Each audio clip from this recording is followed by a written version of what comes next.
Hello and welcome to Ace Fairy Tales with Elizabeth. I think this is probably becoming more a fortnightly than a weekly thing. Maybe that's a bit more manageable. We'll see how that goes. Today I'm sitting in front of one of my many bookshelves and hopefully that will work out good. I'd just like to show you something I've been making for the book launch of Asexual Fairy Tales because I'm kind of proud of them. I'm making these little fridge magnets and they're going to be free gifts on the day of the book launch, so I just wanted to show those to you really. Also, I wanted to mention that there's now a new way to support me. I've joined a website called Curious Fictions, which is a way for professional authors to monetize their work a bit more and reprinting short stories, especially prize-winning ones. There's only one on there at the moment, but hopefully there'll be more as time goes by, and there'll be some that are free but you can leave a tip, and there'll be also some that will be available through a subscription, which there's different levels of subscription and they're all fairly small, manageable levels of subscription. So I'll put a link to that and you can go and have a look at it. The first one that's on is a story based on the listers of Shibden Hall. If any of you are fans of Gentleman Jack, you'll know who they are, and or if you're a local to West Yorkshire, you'll probably know who they are as well. If you want to find out, go and have a read. I'll put the link on there. Today I'm going to talk about a story which in my retelling is called Pearls and Roses, but in the book that I found it's called Pearl Tears, and it comes from this book, which is The Turnip Princess and Other Newly Discovered Fairy Tales by the man with the terrific name of Franz Xaver von Schoenwerth, or Schoenwerth, sorry. Apologise to any German speakers out there, that was rubbish. And apparently I got an A for GCSE German, so there we go. And my brother lives in Berlin, so. Anyway, this is a collection of translated fairy tales, translated by the famous fairy tale scholar Maria Tata, which I probably pronounced her name wrong as well, but anyway, whoops. Yeah, it was a collection of fairy tales. He is contemporary with the Brothers Grimm, went round collecting fairy tales also around the same sort of time in the early 19th century, but they were sort of thought lost until they were discovered in the early 21st century in a library, and this is a translation of a selection of them. And Pearl Tears, or Pearls and Roses, is one of the stories in this book, and it's part of what I would call a family of fairy tales. It's generally known as Our Lady's Child, about a child whose godmother is the Virgin Mary and goes for a time to live with the Virgin Mary, but then opens some forbidden doors, rather in the manner of Bluebeard, although the things behind the doors are more heavenly than hellish. And then she has to leave for a time. Like I say, it's part of a family. The Brothers Grimm have a version of the Lady's Child story.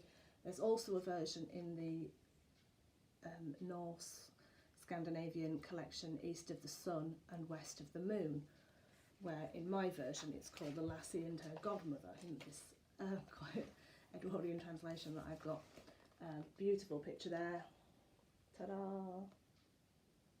You can see quite clearly there the Virgin Mary there. And in the other versions though, usually the girl in question ends up getting married and having some children, which are then temporarily removed from her to sort of teach her a lesson. But in this version, what I really like about it, and one reason why I've included it, is because the girl does not get married, and it's been told that she has been given the gift of being indifferent to the stirrings of love. And that's a really fascinating thing. I especially like the fact that it's referred to as a gift, not a curse, not something wrong with you, but a gift, part of who you are, part of who you've been made. And I won't reveal exactly what the ending is for the girl, but it's a different sort of ending rather than marriage and children.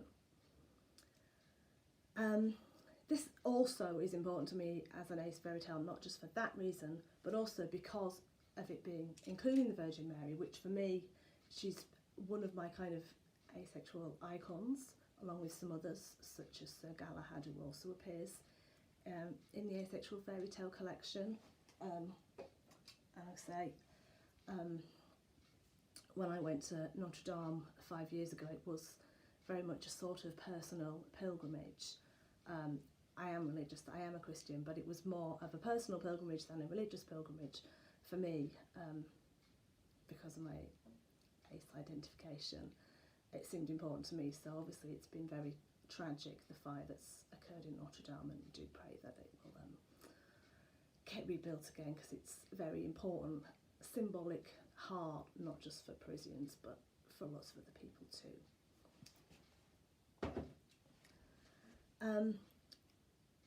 Two of the symbols, obviously, that are in the story are the pearls and the roses, and this links to another family of fairy tales that's sometimes called Diamonds and Toads, where there's a girl that, you know, diamonds come out of her mouth, or something else precious comes out of her, and in this case,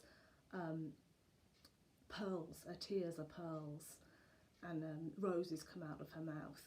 And both of these seem to be particular symbols of maybe virginity or purity, or of Mary herself, that have been used from medieval times.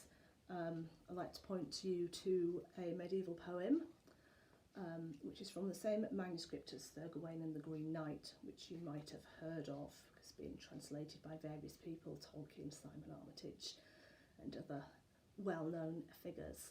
This is the original, which is actually beautifully poetic, not easy to read, but beautifully poetic in its dialectal Middle English.